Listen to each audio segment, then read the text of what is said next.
পশ্চিম বাংলাদেশ তৈরি করার স্বপ্ন কি দেখছেন মমতা বন্দ্যোপাধ্যায়? একটু একটু করে নতুন দেশ বাংলাদেশের দিকে ক্রমশ এগোনো হচ্ছে। বাংলাদেশ যদি দেশ হতে পারে তাহলে পশ্চিমবঙ্গ কেন দেশ হতে পারবে না, এই প্রশ্ন তুলছে। अस्सलाम वालेकुम व्यूअर्स, मैं हूं एहसान खान और आप देख रहे हैं हमारा यूट्यूब चैनल एहसान रिएक्शन विद एहसान। मैं उम्मीद करता हूं आप जहां भी होंगे इंजॉय करते होंगे, मज़े में होंगे और फिट फाट होंगे। व्यूअर्स, बहुत ही इंपॉर्टेंट वीडियो है और बड़ी गुस्से वाली एनालिसिस बेस्ड वीडियो है इंडियन मीडिया की, वेस्ट बंगाल मीडिया की। और वेस्ट बंगाल मीडिया कह रहा है कि ममता बनर्जी, जी हाँ, जो सीएम है वेस्ट बंगाल की, वो वेस्ट बंगाल को वेस्ट बांग्लादेश बनाने चली गई हैं और उनके ये बड़े बड़े कदम उठ रहे हैं यूनाइटेड बंगाल की तरफ। तो इसी के ऊपर वीडियो है और वो बहुत कुछ कह रही हैं। वो कह रहे हैं कि दुनिया में ऐसा कोई भी आपको मुल्क नहीं मिलेगा जिसकी एक स्टेट दूसरे मुल्क का नारा लगाती हो, दूसरे मुल्क का नेशनल एंथम बजाती हो, दूसरे मुल्क का जो सिलेबस है बुक्स का वो पढ़ाती हो। अब खुद अंदाजा लगा लीजिए कि कश्मीर जो हिंदुस्तान के सिलेबस में बुक्स में कश्मीर तो उनका हिस्सा वो बताते हैं, लेकिन बांग्लादेश के सिलेबस में बांग्लादेश की बुक्स में ये पढ़ाया जाता है कि कब्जा किया हुआ है भारत ने कश्मीर के ऊपर। तो वेस्ट बंगाल की जो सिलेबस बुक है, जो बुक्स के अंदर यही पढ़ाया जाता है कि कब्जा किया हुआ है। यानी वो कह रहे हैं कि जो बांग्लादेश करता है वही वेस्ट बंगाल करता है। जो नारा बांग्लादेश में लगाया जाता है वही नारा जॉय बंगला वेस्ट बंगला का वो इधर लगाया जाता है। वो कह रही है कोई कसर नहीं छोड़ रही कि वेस्ट बंगाल को वेस्ट बांग्लादेश बनाने में। अब तो ये सीएम है, ये चाहती है यूनाइटेड बंगाल बने और मैं पीएम बनूं। अगर ये पीएम बन जाती हैं तो फिर क्या होगा, इस तरह की वो बातें कर रहे हैं। इसी के ऊपर वीडियो है। यूनाइटेड बंगाल अगर बन जाए तो मैं तो ये कहता हूं कि जब पहले यूनाइटेड बंगाल था तो बहुत ज्यादा डेवलपमेंट थी। अब जैसे ही दो हो गए, अलग अलग हो गए, तो अब आप खुद अंदाजा लगा लें कि कितनी ज्यादा डेवलपमेंट हो रही है।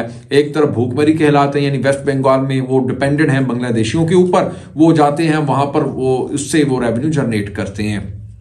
तो पहले हम वीडियो देखेंगे व्यूअर्स, फिर इसके ऊपर हम बात करेंगे ममता बनर्जी और क्या इकदाम कर रही है और किस तरह से वो फॉलो कर रही है बांग्लादेश को, और इंडियन मीडिया इसके ऊपर किस तरह से गुस्से से लाल पीला है। आइए वीडियो देखते हैं। वीडियो देखने से पहले चैनल को सब्सक्राइब कर लें और बेल आइकन भी प्रेस कर दें। वीडियो को लाइक भी किया करें और कमेंट सेक्शन में आप अपनी फीडबैक से हमें जरूर आगाह भी किया करें। ले जी वीडियो देखिएगा। 3, 2, 1 एंड क्यू। এই রাজ্যের মুখ্যমন্ত্রী মমতা বন্দ্যোপাধ্যায় তিনি চাইছেনটা কি? প্রথমে বললেন রাজ্যের জন্য জাতীয় সঙ্গীত, দেশের জাতীয় সঙ্গীত আমার জাতীয় সঙ্গীত নয়।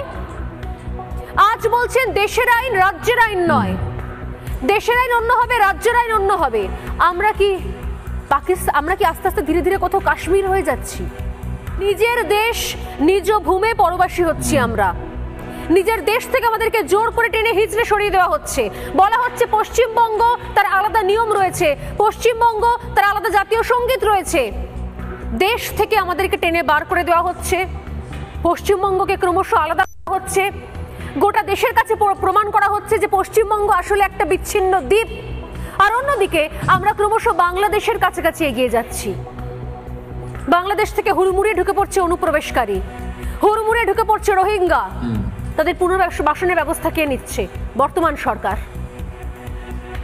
দক্ষিণ 24 পরগনা থেকে শুরু করে উত্তর দিনাজপুর, দক্ষিণ দিনাজপুর, কোচবিহার, জায়গায় জায়গায় বাংলাদেশ থেকে আসা রোহিঙ্গাদের বসতি স্থাপন করার দায়িত্ব নিয়েছে রাজ্য সরকার। কি অভিযোগ তো তেমনই। শুধু তাই নয়, আমরা দেখেছি এই রাজ্য শাসক দলের প্রতিনিধি তিনি বলছেন যে বাংলাদেশিদের দ্রুততার সঙ্গে ভোটার আইডি কার্ড করে দেওয়া হবে। কিন্তু এটা তো স্লিপ অফ টাং নয়। মমতা বন্দ্যোপাধ্যায় আগের দিন বললেন রাজ্যের জাতীয় সঙ্গীত, উঠে দাঁড়াতে হবে, সম্মান দিতে হবে। পরের দিন সেই কাজ করে দেখিয়ে দিলেন, সেই কাজটা করে দেখিয়ে দিলেন মমতা বন্দ্যোপাধ্যায়। শুধু এখানেই থামলেন নয়, আরো এক ধাপ এগিয়ে কলকাতাকে দেশের রাজধানীও বলে বসলেন মমতা বন্দ্যোপাধ্যায়। পশ্চিমবঙ্গ সঙ্গীত বলছেন, কোনো বাংলা সঙ্গীত বলছেন, কিন্তু জাতীয় সঙ্গীতটা বলতে পারছেন না। তার মনের খুব ইচ্ছে আছে আমি নিজের মতো করে পশ্চিমবাংলা চালাবো, আমি নিজের মতো করে পশ্চিম বাংলাদেশ তৈরি করব, মনের মধ্যে ইচ্ছা আছে। পশ্চিম বাংলাদেশ তৈরি করার স্বপ্ন কি দেখছেন মমতা বন্দ্যোপাধ্যায়?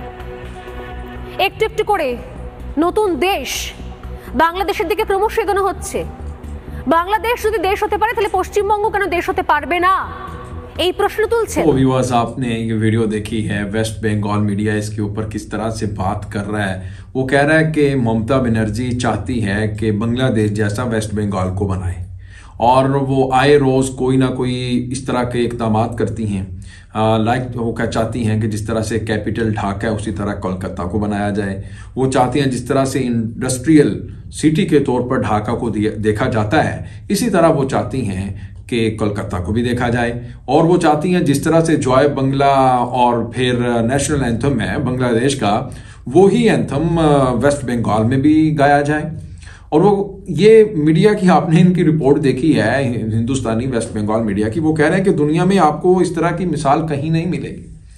एक मिसाल भी वो कह रहे हैं बता दें कि वो अलग से एक मुल्क के अंदर एक उसकी स्टेट है, रियासत है, वो अपना ही स्लोगन, अपना ही नारा, अपना ही फ्लैग और अलग से ही सब कुछ दूसरे मुल्क के साथ मिलकर करे, ऐसा वो कहते हैं नहीं, आपको एक मिसाल भी नहीं मिलेगी।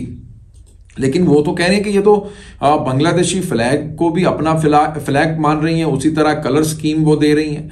वो तो कह रही हैं, ये आपने इनकी रिपोर्ट देखी है, वो कह रही हैं कि कोई कसर नहीं छोड़ रहे, यानी फुल कॉपी किया जा रहा है। वो चाहती हैं, यानी ममता बनर्जी जो सीएम है इस वक्त वेस्ट बंगाल की, कि मैं किसी ना किसी तरीके से यूनाइटेड जो बंगाल के ख्वाब है वो पूरा हो, फिर मैं सीएम से पीएम बनूं। तो वो पीएम बनना चाहती हैं। इस तरह की मनगढ़ंत ये स्टोरी थी व्यूअर्स।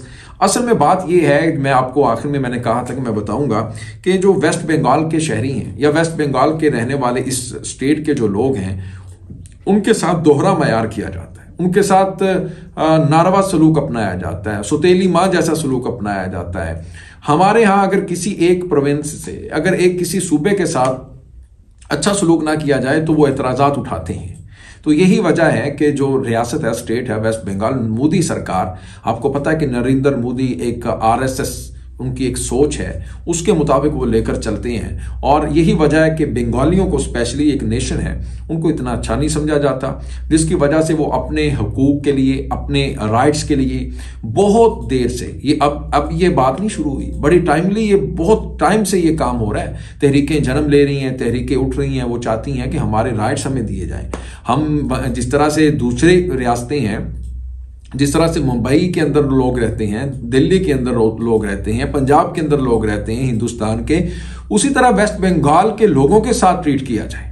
ये ना हो कि उनके साथ अलग सलूक है, हमारे साथ और है, यानी उनको ज्यादा आप तरजीह दे रहे हैं, हमें नहीं दे रहे, हमें डिग्रेड कर रहे हैं, हमें, हमारे साथ आप बहुत ही नारवा सलूक रखे हुए हैं, और हमें बंगाली बंगाली करके पुकारा जाता है। वो कहते हैं कि अगर इधर रहना है, यानी वेस्ट बंगाल के लोगों से कहा जाता है, अगर आपने हिंदुस्तान में रहना है आपको हिंदी बोलना होगी, आपको बंगाली बोलने की बिल्कुल भी इजाजत नहीं है। और आप फिश खाते हैं, आप चावल खाते हैं, आप तो बंगाली हैं, आप क्या हैं, इस तरह की बातें करते हैं जिससे उनका दिल दुखता है। खैर व्यूअर्स, आपका इस वीडियो के बारे में क्या कहना है जरूर बताइएगा। मिलेंगे इंशाल्लाह नेक्स्ट वीडियो में, तब तक के लिए अल्लाह हाफिज।